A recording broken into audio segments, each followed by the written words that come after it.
Të dhënat e reja kanë dalë nga hetimet për emailët kërcënuese që u dërguan mëngjesin e sotëm në adresat elektronike të disa institucioneve në qytetet të ndryshme të vendit. Mes institucioneve të përfshira në alarmin për bombë ishte edhe prokuroria e posaçme SPAK, ndërsa kërcënimet preken edhe gjykatën e Lezhës, si dhe gjykatën dhe prokurorinë e Elbasanit. Hetuesit kanë konstatuar se e njëjta përmbajtje kërcënuese është dërguar nga dy adresa të ndryshme elektronike. Gjurmët tregojnë se njëri prej emaileve është nisur nga Argentina, ndërsa tjetri nga Brazili. Sipas të dhënave të deritanishme, domeni i njërës prej adresave elektronike nga ku është dërguar mesazhi kërcënues rezulton se i përket Universidad Nacional de Entre Rios, një universitet publik në Argentinë. Identifikimi i këtyre gjurmëve nuk ka çuar ende te autorët. Hetuesit po verifikojnë nëse dy adresat janë përdorur nga i njëjti person apo nga persona të ndryshëm dhe nëse dërgimi i mesazheve ka qenë pjesë e një veprimi të koordinuar.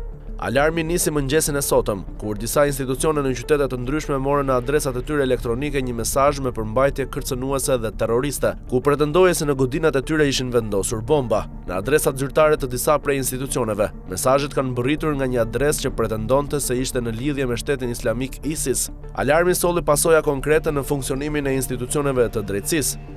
Në Lezhë, pas marrjes së njoftimit, autoritetet evakuan personelin e gjykatës, ndërsa forcat e policisë rrethuan godinën dhe nisën kontrollet në ambientet e saj. Aktiviteti i gjykatës së Lezhës u ndërprej gjatë paradites. Për shkak të kontrolleve, gjykata pezulloi disa seanca të planifikuara, mes tyre dhe seanca për vlerësimin e masave të sigurimit. Alarmi preku gjithashtu gjykatën dhe prokurorinë e Elbasanit. Policia kontrolloi ambientet e të dy institucioneve dhe shtoi masat e sigurisë brenda dhe përreth godinave. Policia e shtetit njoftoi se menjëherë pas marrjes së informacionit nisi verifikimet në të gjitha institucionet e përfshira nga kërcënimet. Menjëherë pas marrjes së këtij informacioni, strukturat e policisë së shtetit po kryejnë të gjitha verifikimet e nevojshme në institucionet e përfshira në këtë kërcënim, njoftoi policia. Kontrollet e kryera nuk kanë zbuluar bomba apo lëndë të tjera eksplozive. Paralelisht me kontrollet në terren, Drejtoria për hetimin e krimeve kibernetike, Drejtoria e antiterrorit dhe agjenci të tjera ligjzbatuese nisën hetimet për identifikimin e autorit ose autorëve të mesazheve. Policia deklaroi fillimisht se mesazhi kishte mbërritur nga një adresë elektronike ende e pa identifikuar.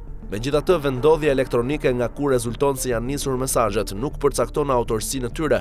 Hetuesit duhet të verifikojnë nëse autorët kanë përdorur mjete teknologjike për të maskuar vendodhjen reale. Policia e shtetit u kërkoi qytetarëve të mos krijojnë panik, ndërsa konfirmoi se kontrollet nuk kanë evidentuar eksploziv në institucionet e kërcënuara.